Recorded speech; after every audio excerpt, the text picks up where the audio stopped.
I've been really blessed to have really great, solid relationships. People I work with, my family, my sisters, but my best friend's sisters also, and everyone I trust 100%. Everyone is so loyal 100%.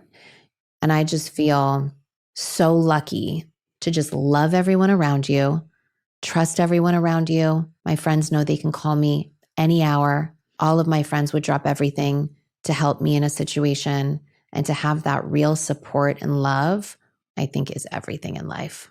To have loyal, supportive people around you. And I think you can also tell so much about a person that has really long-standing relationships, that stability. So really be present and make the most of your relationships, because we're not here very long and we have one life. I mean, I think when you lose a parent, you're always really mindful of time. And my mom talks about it all the time. I think she's like probably the one thing in life she's scared about, and keeps her up at night sometimes. So just making sure that you make the most of everything, because it'll go by so fast. Mm-hmm. Second question, what is the worst life advice you've ever received or heard? I think maybe the worst advice could be almost too much advice or too many opinions. If you really trust your gut and you do what you want to do, and if you're in your bubble, and when the world gets to that little piece of your bubble, and there can be so many opinions out, but I think that anytime you have the opportunity to express yourself in a more meaningful way, I think it's always a good thing to do, especially since I'm just a big fan of you and what you represent and who you are. I've seen so many people on these like self-help journeys that just aren't as happy, and I think you just have to like sit back and do what works for you and move at your own pace, and understand that it's okay that you're not at the same level as someone else. One was what real love is. Like when you really love your family, you don't love them because they change. Yeah. You're patient with them as they try to change. That's what love is, because they may or may never get to the other side. And the other thing that came to mind is something my teachers would often tell me, my monk teachers, they would often repeat to me that you're never trying to get someone to the next step in your journey. You're trying to get them to the next step in their journey. Yeah. And I think you're so right that when we're doing self-work, we are constantly preaching to other people about the things we want to hear and the things we want to do. And I think that's why I fight so hard for people to get second chances, because people make really bad choices and really bad mistakes, some way, way worse than other people. But if you're never given the chance to change, that's really sad, especially if you make a really bad decision as a teenager and then you're in your 40s and you're given no shot to change when you really already maybe have so much. It was really important to me to express that and help people that have made those changes. Now I'm like, nothing is worth it. Nothing is important. And I think that comes from life experiences, scary experiences, things shaking you to your core to make you realize that nothing is important.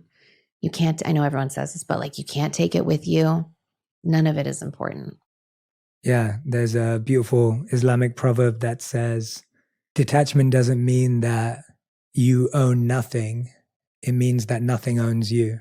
And I feel so often we become owned by our dreams, our desires, our pursuits, our things. Yeah. It doesn't mean that we have to give them all away or we don't have those things. It's just if and when we have to let go, totally. Are we willing, are we able to let go? Definitely didn't come right away. I was a people pleaser and I would make decisions based off of other people's happiness for so long. And I would say, honestly, in the last few years, definitely at 40, I figured it out of just following my happiness, which was really, I think, an important place for me to get to, because I always put other people's happiness over my own.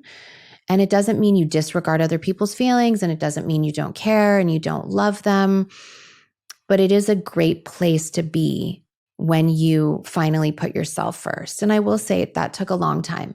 And that was like relying on other people for confidence in business decisions. And it's great to have your team and to always like bounce ideas and make sure that you're collectively picking the right choice and work thing for you. But I might have been way more judgmental.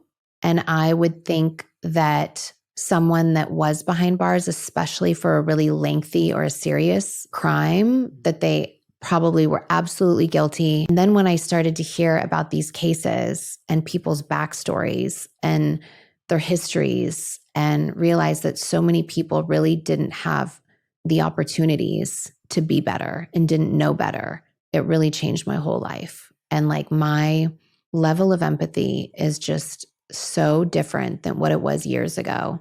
And I think that's why I fight so hard for people to get second chances, because people make really bad choices and really bad mistakes. I think kids mirror so much of what they see around them. And so you have to do what makes you happy.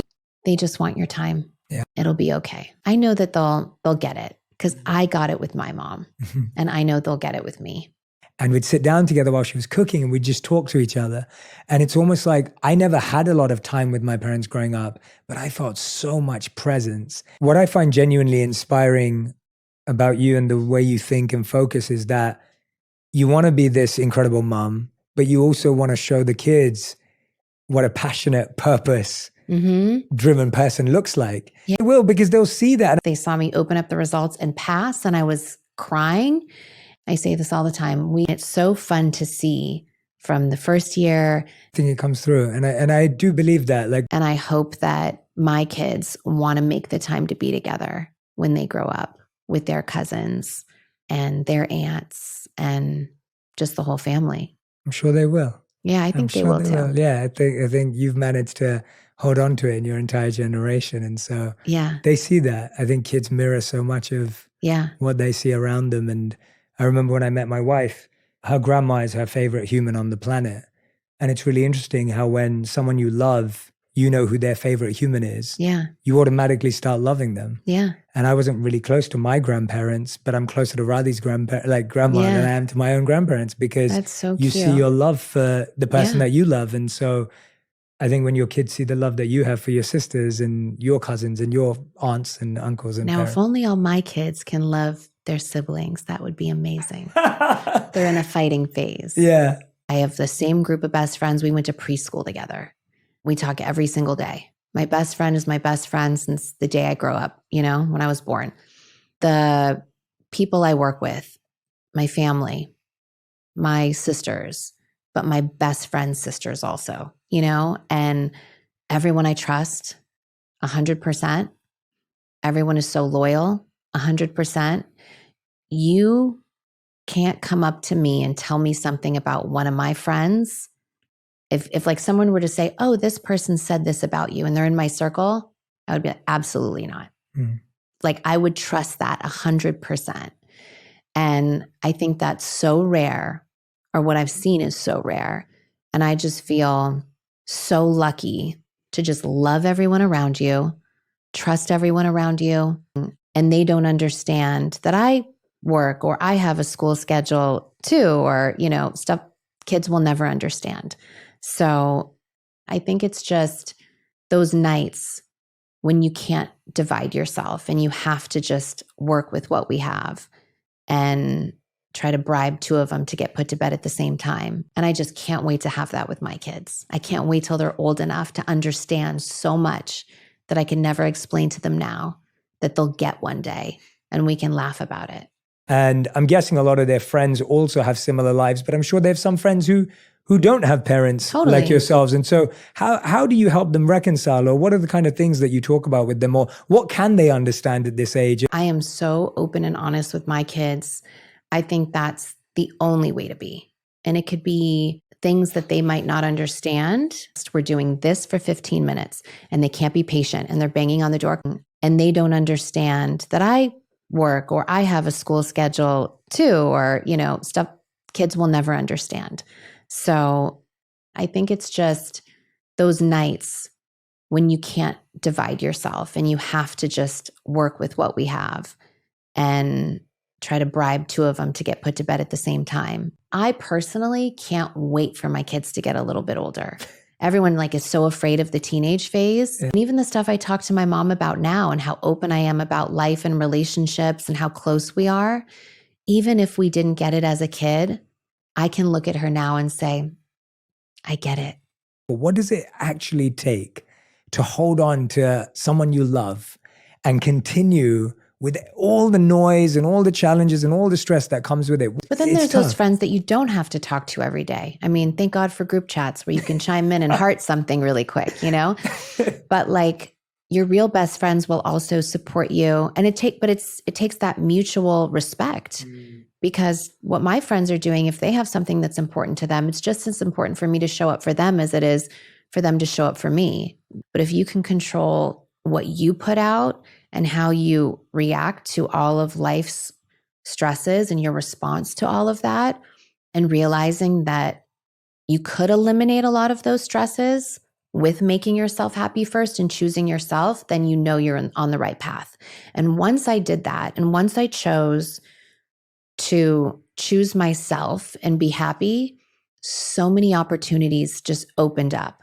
Things that I never thought in a million years would come my way.